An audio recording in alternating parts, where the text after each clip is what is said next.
room, and they got the block. Picked up by Philadelphia. 10-5, touchdown. Najee Good with the pickup of the block punt. Touchdown, Philadelphia. Third down and goal, New England. Brady fires over the middle, tipped in the air, and it's picked off. Here comes Philadelphia back downfield. This is Malcolm Jenkins. Cuts to the middle of the field at the 40. Brady's not going to get him. Jenkins could take it to the house. Touchdown, Philadelphia. Sproles at the 17. Upfield he comes to his sideline. 25. Sproles to the 30.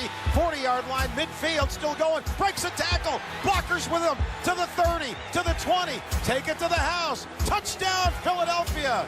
Sproles just took a punt back. 83 yards for a touchdown.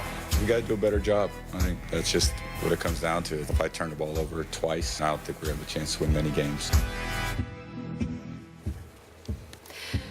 Were you not entertained? Another exciting NFL Sunday. Good morning. Thank you for starting your week with us here on First Take. Your boys both in house today. Skip Bayless, Stephen A. Smith, Molly Karam here with you. How we doing, fellas? So what is this? Hate the Patriots Day on First Take? Is that what we're doing? I don't understand. Well, with all those highlights, you weren't watching. You were texting, but it's okay. Actually, I wasn't texting. I was watching, but I don't understand how it's hate on the Patriots when all we did is what you customarily do, which is show the facts. And by the way, I almost want to faint because I wasn't aware that Tom Brady could actually make a mistake. Really? Listening to you, I had no clue that was possible. You know what? But now we learn something new every day. I don't think he made one yesterday. That's just me. All right, well, let's go. You know what? I'm going to shake your hand anyway to start the show. All right, let's roll. It's one of those days, people, so you know it's going to be good. Chip Kelly got the best of New England, and the Eagles snapped a 3-game losing streak. Tom Brady rallied late, but it wasn't enough. The Patriots have now lost consecutive games for the first time in over 3 years, and New England is 10-2, falling to third in the AFC playoff picture behind the Bengals and Broncos, who are also 10-2. Stephen A., how much trouble are the Pats in now? Well, I think, listen, I don't want to say they're in trouble like, oh, my God, they're definitely finished. They're not going to go to the Super Bowl. Because we all understand we're talking about the AFC East. We're talking about the New England Patriots. You're going to make the playoffs. You'll likely be in an AFC championship game. What's going to be the situation? The reason why I would say to you that the New England Patriots are in some degree of trouble, Skip, is because when I look at Cincinnati basically having the home field advantage for the playoffs at this particular juncture, even though I think that the Patriots will win a minimum of 3 of their next 4 games, probably all 4, now that they've lost these 2 in a row. Before I would have picked the Jets to beat them. Okay. But now I'm thinking they'll you're giving them all 4 in a row? Well, I'm saying possibly, but definitely 3 of the 4. Definitely 3 of the 4. Here's where I say to you there is some cause for concern. With Gronkowski out, with Julian Edelman out, Amendola dropped the pass. If Brandon LaFell, I mean, can you please stop dropping passes? Brandon LaFell dropped a few yesterday. I don't care how great Tom Brady is. He can do nothing if they can't catch his passes. There were at least 3 drops that I counted in the last quarter and a half. It's like, my God. It's like, and by the way, including 2 on the last drive when he was driving, when they were driving to tie the score. I mean, if they at least 2. I might have missed one because I might have got up, went to get my ginger ale and some chips while I was sitting with the crew. But I'm just telling you. With that ginger ale. I know that, but the ginger ale soothes my stomach. Settles my stomach. But I got to tell you, you needed it after the Giants game. I totally did. He's right. No, you're right. You're right. And we'll get to that. You're right. We don't have to. But I look at New England, and I just sat up there and I said, how in God's name is Tom Brady supposed to do anything with this? If you can't catch passes, what else did it do? Now, we all know that somebody going to get fired today because they messed up in special team. 3 non-offensive touchdowns, the block punt, the interception return, the punt return. I'm telling you something right now. Listen, Bill Belichick's firing somebody today. That's a given. Listening to Rodney Harrison, knowing what I know about the New England Patriots as well, just knowing how meticulous Bill Belichick is. Offense and defense, he understands, even though he's a perfectionist. He understands that mistakes come with the territory. He ain't trying to hear that for special team dudes. Trying to make the team, trying to elevate their stature within or on the roster, rather. He's not having that. So to make those kind of mistakes, to give up a block punt, to give up a punt return, okay, and for the interception return, you simply can't afford to make those mistakes. Those are not things that you can predict are going to happen to the New England Patriots, so it's an aberration. But the problem is we don't know when Edelman's coming back. We don't know when Gronkowski's coming back. And if the road to the Super Bowl has to go through Cincinnati. Yep. And both of those guys are not healthy for you, healthy enough to play in those games. I mean, if they play, I think they'd beat Cincinnati even at Cincinnati. Okay. But if they're not playing, and I got to rely on the dudes that I saw yesterday, New England, we have a problem. So in that regard, I would say to you, they're in some degree of trouble, but it's only because I'm questioning whether or not those guys are going to be back ready to go come playoff time. It's not because of anything else. It's because, are those guys going to be ready? Because if I got to rely on Brandon LaFell, I mean, him and Ted Ginn Jr., I just don't understand how y'all are NFL players and you can drop. How could you look your quarterbacks in the face when you drop as many passes as these two guys drop? It's unconscionable. So I just look at it from that perspective, and I say that is why I look at New England and I have some questions as to whether or not they're going to be able to weather the storm, only due to health, nothing else. Okay.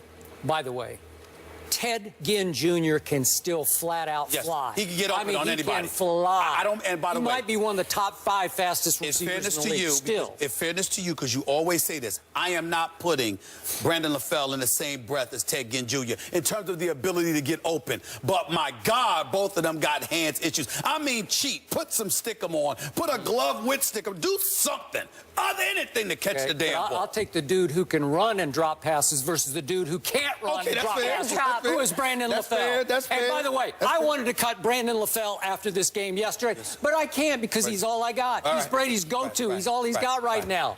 Unless it's Keyshawn Martin. And by the way, unless he's just going to keep catching it. Tom Brady, you point out, is usually Joe Cool. Yeah. I saw Tom Brady look at him at least 3 times like, what? No. I'm He was frustrated. He looked at him like, He was so frustrated out there. Could you blame him? Can you drop? I agree. Go ahead, man. Okay, so I got to get you on record. Sure. If it winds up New England at Cincinnati. Healthy. Let's say not healthy. Who wins that game? Without Gronk, without Edelman. I think Cincinnati. If Gronk and Edelman are not on New England, I would pick Cincinnati. Okay. Because you're asking me to depend on LaFell, and I'm not doing it. Okay. I'm not doing it.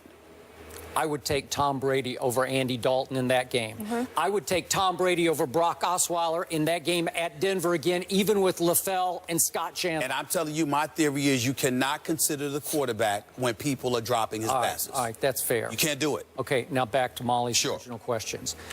I believe my Patriots, or at least I'm a Brady fan. I'm not as much Patriots as I'm Brady. But I believe Tom Brady's Patriots are in a little trouble, but not a lot. Okay. Obviously, yesterday was a shocking stinker. But you know what?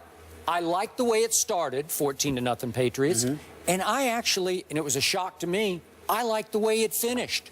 Because Tom Brady did not give up. I wrote that game off. I thought that was going to be a debacle on the order of 45-14 at Kansas City on Monday Night Football. Remember when they fell to 2-2 last year? And I never love it when a team stinks it up in December, because this is when you should be taking shape for liftoff here, where you're coming together and starting to get on a Super Bowl roll. So I don't love that. But I did love the way the Patriots did not quit in that game. And remember, in the end, Tom Brady had a real shot in that game. We had not 1 or 2 or 3. We had 3 drop passes. And if we could see those real quick at the end of this game, on first down, LaFell runs a fly pattern, and I don't know what happened. Halfway through it, he sort of slowed up for a second. And I'm saying, here it is. Brady throws it right where he should have been. He stopped just for a second. Yes, he did. He had a step. And again, lost the ball. It looks like when Brady let it go, I thought, wait a second, it's going to be a tie game. Nope, it's not a tie game. Then LaFell drops a slant right over the middle that I think he could have gone a little farther with. And then Amendola in the flat, who did not look 100% to me yesterday, he drops one right there, a little high, but right there over his head. But the one in the flat that LaFell dropped was the most egregious. It was terrible. I mean, because he could have scampered. And then, once again, Brady clutches up on the last play of the game and hits Keyshawn Martin over the middle, and he can't hang on to it. Well, I don't know. It felt like Brady was ready to do it again, and he had no help. He had zero help. Well, that's what I'm saying. He had zero protection. Okay, now back to this football game. Okay. To me, this was a fluky, funky debacle, the kind that you write off because of all the reasons you just said.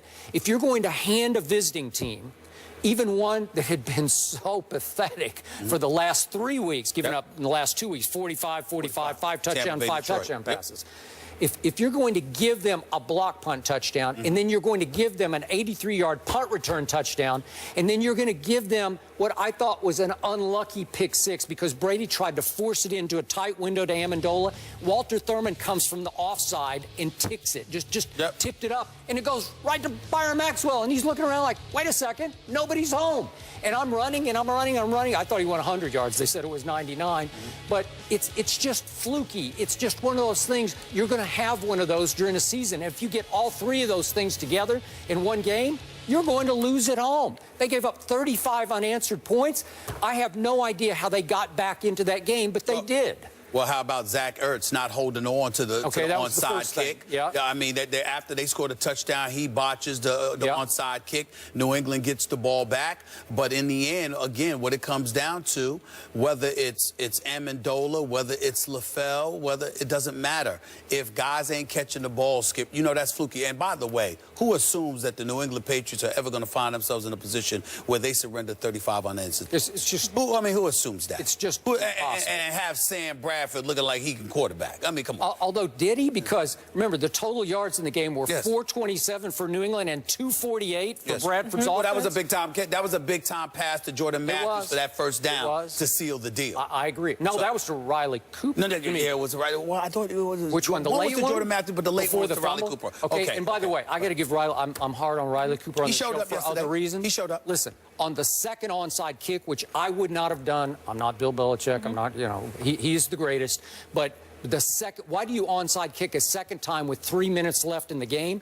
And they had Ebner do the sort of reverse onside, and Riley Cooper goes up and knocks it out of bounds because I think a Patriot might have caught it near the sideline. Smart play on the spot. Smart play on the spot. So in the end, to me, I'm going to write this one off. I still say I expect Gronkowski to come back relatively healthy in a week or two. I won't be shocked if he plays at Texans next Sunday night. 2 weeks maybe for Tennessee, 2 weeks, somewhere in there. And if he comes back relatively healthy, I think they can win the Super Bowl still. But the question that I have for you, Skip, is this. Should Belichick not have the Popovich, not exercise or employ the Popovich theory so far? Don't care about the regular season. You know, we're going to win with or without these guys. We can win at least 2 more of these games. We're going to lock up a top 2 seed in the AFC. If we pull that off, isn't it more important to have Gronkowski completely healthy than to rush him back to ensure that you got home field advantage for Foxborough? If it were Andy Dalton or somebody and I'm Marvin Lewis, then I make the call to do everything that I can to get home field advantage. But if I've got Tom Brady and this experienced bunch, why would I prioritize? You could be right. The New England Patriots getting the #1 seed in the AFC when my priority should be getting Julian Edelman and Rob Gronkowski completely healthy and ready to go come playoff time. You could be right about that, except, would I prefer to see them in Foxborough for all the way through? Sure, I would. But again... Why? I mean, why does it matter to you? I've seen that, unless you want to point to the AFC against Denver a few years ago. I've seen the Patriots go on the road and win. I know, but if it were still Peyton Manning, I would be fearful of Peyton Manning's Denver. I'm not that fearful of Brock Osweiler's. And in the bigger picture, if it were anybody like Andy Dalton in the playoffs, with all that pressure on him at home, I still like Tom Brady in that game. So I'm kind of with where you're going. The team that scares me the most right now is your Pittsburgh Steelers. Yeah, you should be scared of that. That is an explosive offense. The thing about it, let me tell you real quickly about the Pittsburgh Steelers. What I love about them offensively is that they have the kind of high-powered offense that can, A, simply outscore you a la Dan Fouts, Kellen Winslow, Charlie Joyner, Chuck Muncie from those days in the 80s when they had Air Coryell, or the Greatest Show on Turf with Mike Martin, Vermeil, and those boys. You could either have that, and that kind of impact, or it can be that their offense is so high-powered that it demoralizes you because offensively it applies more pressure to you because you know you have to score because you simply can't stop them. But I have no faith in the Pittsburgh Steelers secondary at all. I've got faith in their front seven. I'm with you on that. I have no faith in their secondary. You can throw the football on them. About the best thing you could say about the Steelers secondary is that they are not the pathetic, hapless New York Giants. No, I agree with you. So it could come full circle. What goes around could come back around. Opening night, remember this, at Foxborough, Big Ben's Pittsburgh Steelers. Brady just went off on them, but it was still fairly close. It wound up, I think, 28-21. 28-21. Yeah. I would say this. I have no faith in the Steelers if they go to Foxborough. I got a lot more faith in them if they're at Heinz Field. Well, Pittsburgh. The Patriots need to make sure that doesn't happen. Right. Tom Brady's resolve, though, again, it's just incredible. He just amazes me every week. But I mean, watching that game, he almost tied it up. It is remarkable with no weapons. His will. It's just incredible. It's Way to special. go, Molly. It's special. It's nice for you to say that, Miss Connecticut. But here's the deal. Keep talking, Molly. I love it. But here's the deal. There was a 99-yard interception return that happened on Tom Brady. I love how you spoke and you gave your soliloquy and your points, all valid.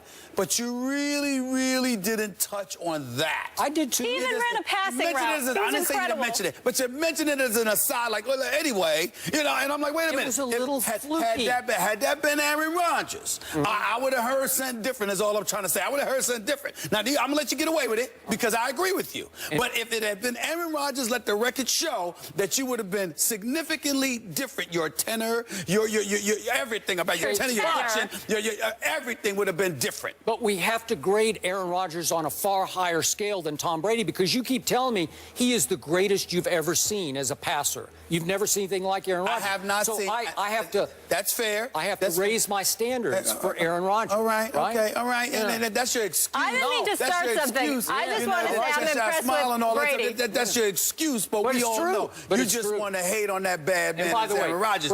Brady's other interception.